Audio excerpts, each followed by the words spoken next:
In the BBC report of the prosecution files, they quote you as saying about the women who worked on your webcam business, I'm going to slave these bitches. I'm going to make them work even more hours and hours and hours. I work these bitches like slaves. Slave work, minimum 10 or 12 hours a day. That is not true at all. So You never said that? No. Or you said it sarcastically? No, I didn't say it sarcastically at all. That is about my ex-girlfriend cleaning my house. So what you have to understand is when you go through a man's phone, you have 4 years and hundreds of thousands, millions of messages to everyone he's ever spoken to.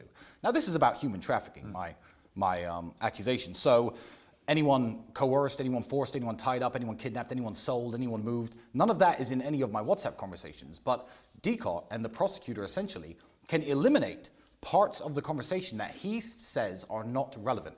Now, if you look at the timings between the messages on all of these conversations that look very bad, he's deleting various things, a lot of LOLs and a lot of ha-has, because believe me, if you were to read mine and my brother's conversations, even right now, you could probably accuse me of conspiracy to commit murder because of the stupid things that we talk about. I was talking about... Conspiracy to commit murder? I mean, Andrew, I'm going to kill you when I get home.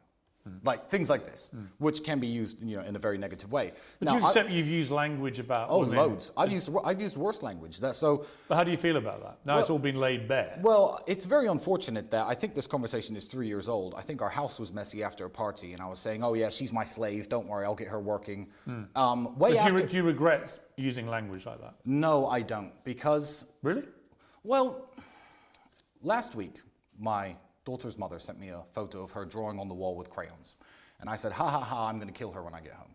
Now, you could delete the ha ha ha because you feel that's irrelevant because you're the prosecutor, and you can arrest me and all my friends and throw me in jail for conspiracy to commit the murder of children. You could do that if you wish.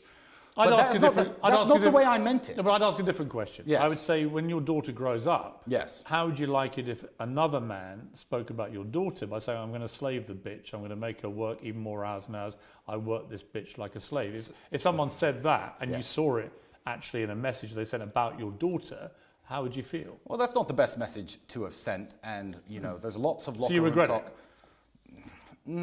I regret that. You either regret it or you don't. No, I don't. I regret that it became public because, the way men speak to each other, if I were to go through all of your WhatsApp messages, I don't know what I'd find. And I also you wouldn't mind if a man spoke that way about your daughter when she's older, you wouldn't mind?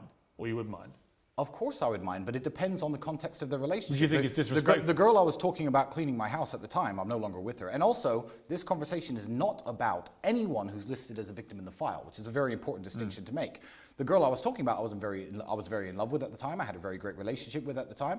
If you say to your girlfriend, oh, come here, I'm going to spank you. That's not, if you're her co-worker or you're a man who's stalking her, it's a very different context to if you're her boyfriend.